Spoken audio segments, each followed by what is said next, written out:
PSA, this is not a drill.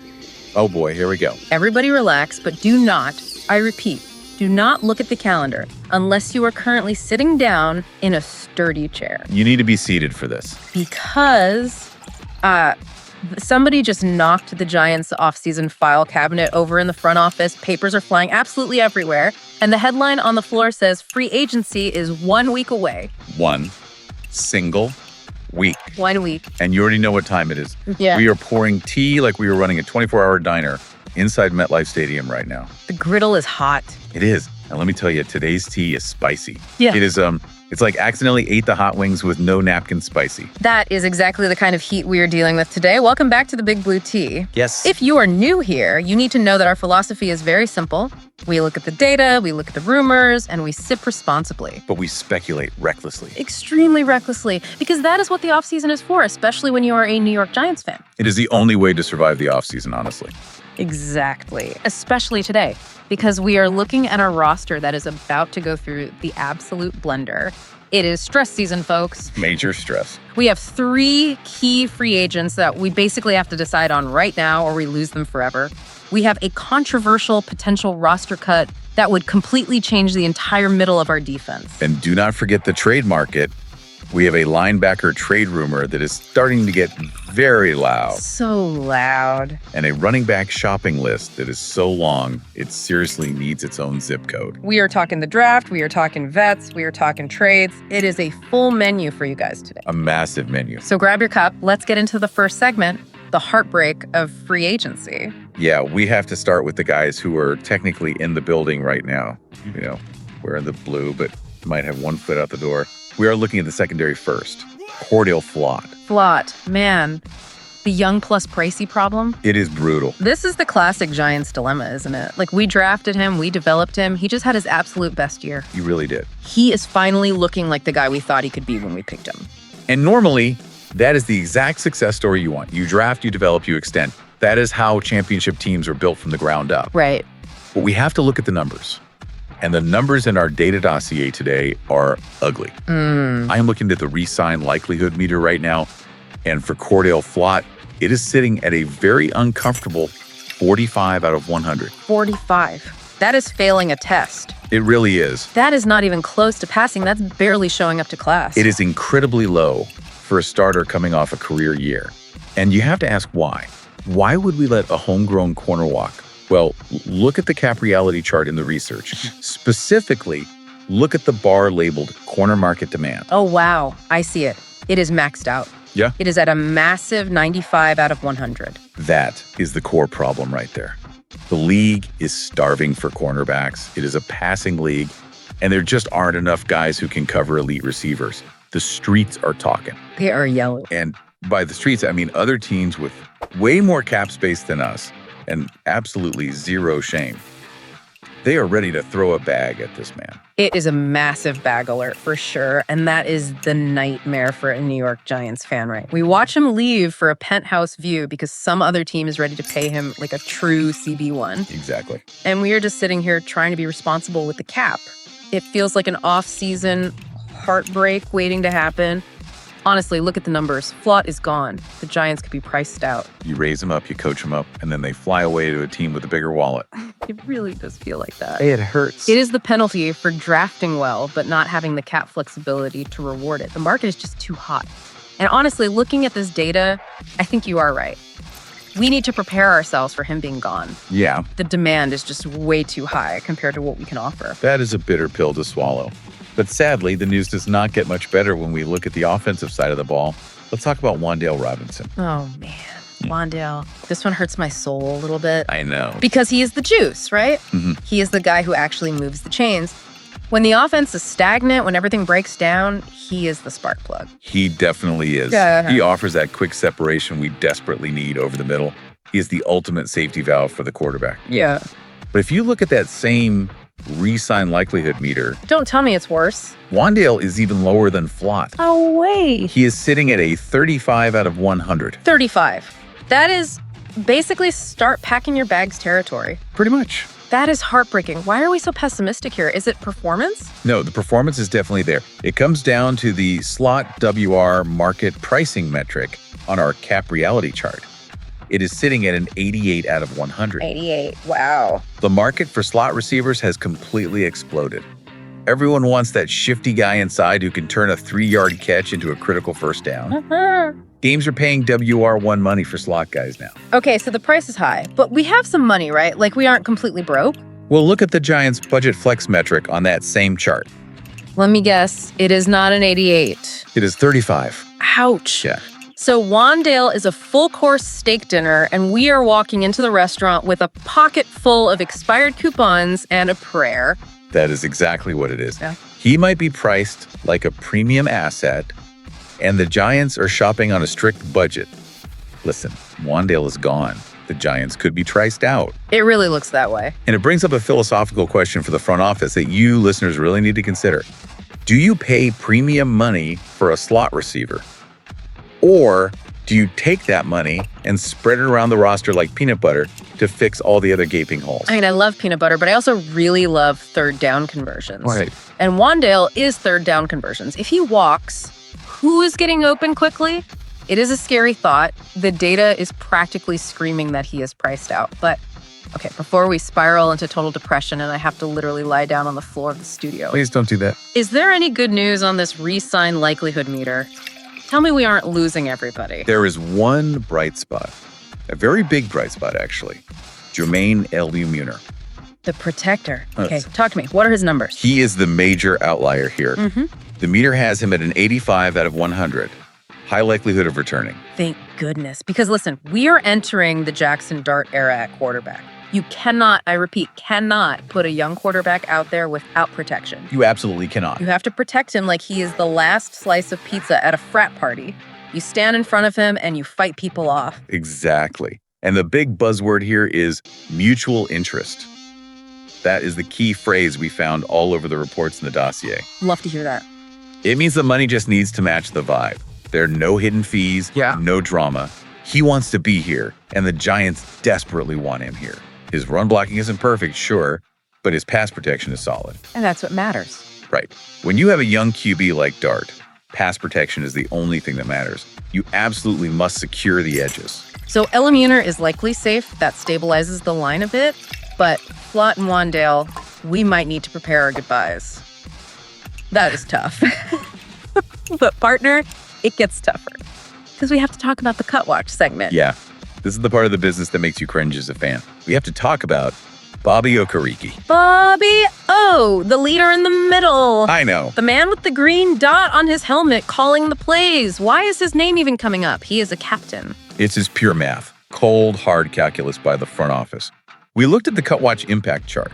The cap relief potential, if we cut him, is a 75 out of 100. 75? That is a lot of money we could save. And when you look at the premium price tags for Wan'Dale and Flott that we just talked about, that savings starts to look very tempting to a general manager. That is a tempting number for a GM who is staring at a really tight cap sheet. Yeah. But what is the actual cost? Because you don't just cut a guy like that and nothing happens. No, you don't. The defense doesn't just run itself out there. The cost is massive. If you cut him, the need to replace starter LB metric shoots straight up to a 95 out of 100. 95. It becomes an immediate 5-alarm fire. You aren't just creating a hole, you are creating a crater in the absolute middle of the field. Right. Because this Bobby O cut from the roster chatter means LB becomes urgent. Extremely urgent. So you save money, but you create a massive urgency to spend money to fill the spot you literally just emptied. That feels like running on a treadmill. And do not forget the defense communication risk. That is sitting at 60 out of 100. Okereke calls the plays, he gets everyone lined up correctly. If you cut him, who is doing that? Nobody. It is like selling your car to pay rent. Yeah, great, the rent is paid, but how are you getting to work on Monday? You just created a brand new problem that might cost you your job. You cut Bobby O, and suddenly nobody knows what coverage they are in. Exactly, but the chatter is very real. And if the Giants do decide to pull the trigger and cut Bobby O to save that cash, they have to have a plan B. You cannot just go into the season hoping for the best. And that leads us right into the rumor mill. The rumors. This is where we spill the real tea. Let's talk about the linebacker spot. If Okereke's gone, who steps in? Because the name on the streets right now is Tremaine Edmunds. Tremaine Edmunds. He has been linked to the Giants heavily over the last few days. The report is that he has permission to seek a trade. And we know what that translates to in NFL speak. Oh, yeah. That translates to, we are open for business. Make us an offer. Please take this massive contract off our hands. Right. So we pulled up the linebacker options board in the data to see if this makes sense. Is this just smoke or is there actual fire?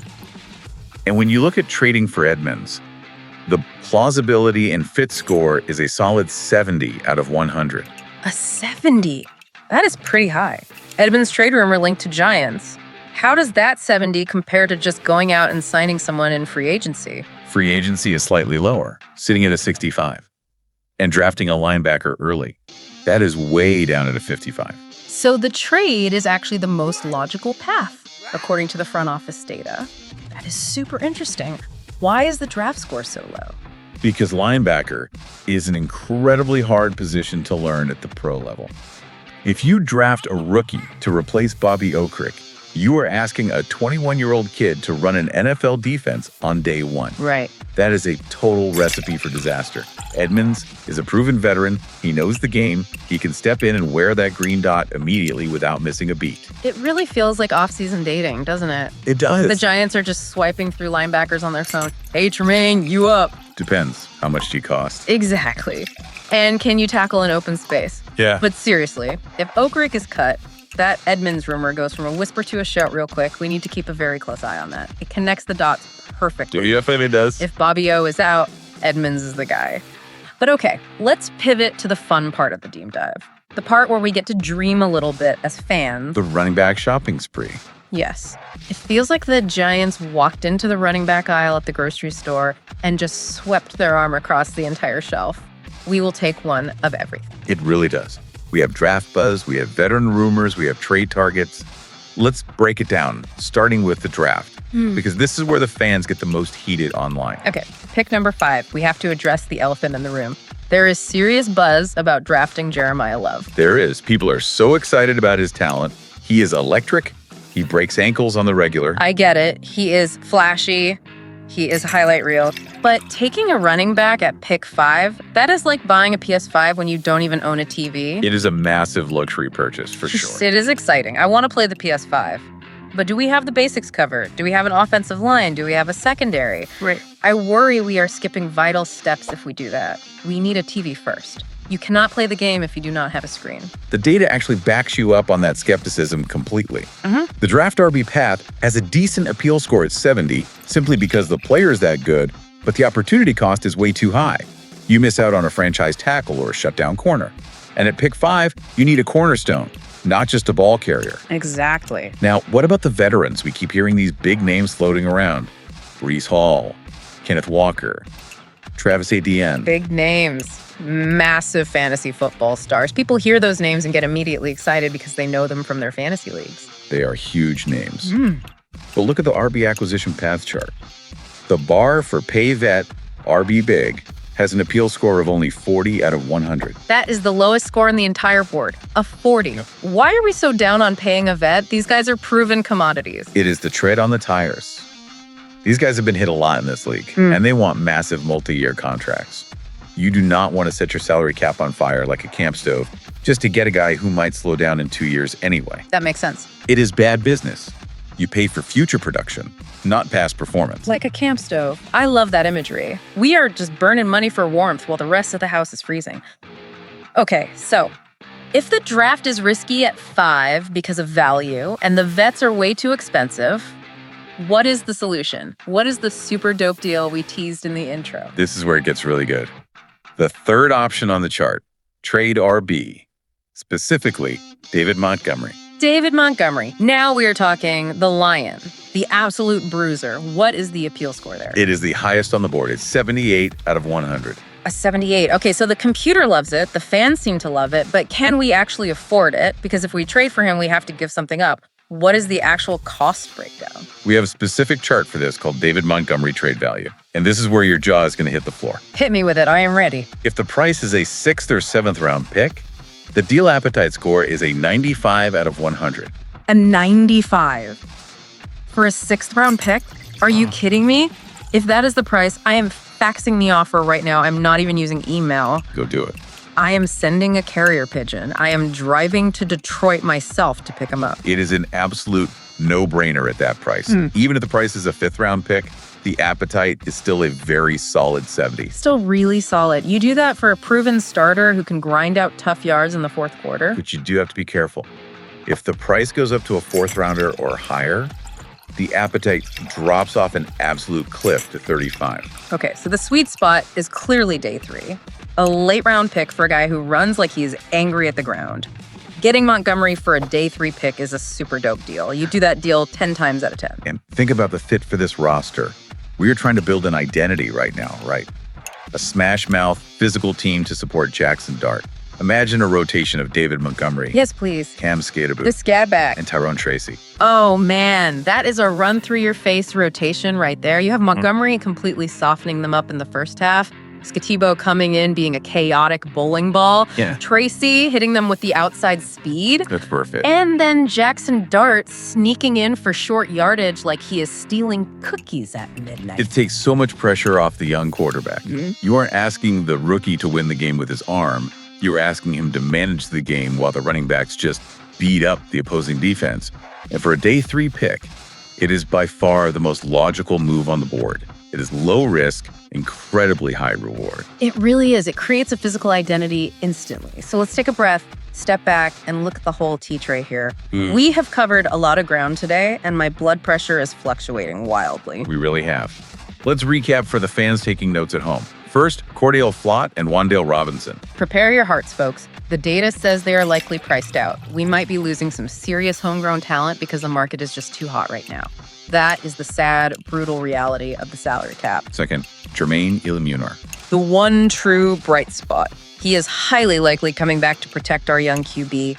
Mutual interest is very high, so we can finally breathe a sigh of relief on the offensive line. Third, Bobby Okereke. The cut watch is very real. If he goes, it is a massive cap savings play, but it creates a gaping hole in the middle of the defense, which leads directly to 4. Tremaine Edmunds. Big trade rumor to watch. If Okereke leaves, Edmunds is the most plausible replacement by the numbers. Connect those dots, folks. Where there is smoke, there is fire in the NFL. And finally, the running backs. Do not spend the number 5 overall pick on a running back. Do not pay a veteran $15 million a year. Go get David Montgomery for a day 3 pick and build an absolute bully on offense. That is the winning strategy. That is the super dope deal. It seems so incredibly simple when you lay it out cleanly like that. But we know how the Giants' offseason actually goes. Oh, we know. The offseason is basically a giant group chat with contracts. You think you have a deal, you think you have a solid plan, and then somebody leaves you on read. Or they send a little thumbs up emoji and then sign with the Eagles 5 minutes later. Do not even put that out into the universe. Yeah. We do not need that energy right now. I cannot handle that kind of betrayal. But seriously, it is going to be a wild week. We will be absolutely glued to the news, and we will be back here pouring more tea as soon as the first big domino falls. Absolutely. Keep your notifications on. Keep your blood pressure medication nearby. This has been the Big Blue Tea. Sip responsibly. But speculate recklessly. We're out of here. Just wanted to say a massive thank you for tuning in to Big Blue Tea. Absolutely. And, a huge shout out always to Black Freezy TV. Oh, For definitely. the fantastic programming, the production, everything that makes this possible. Yep. Their work behind the scenes is just really appreciated. It really is. This has been Big Blue Tea.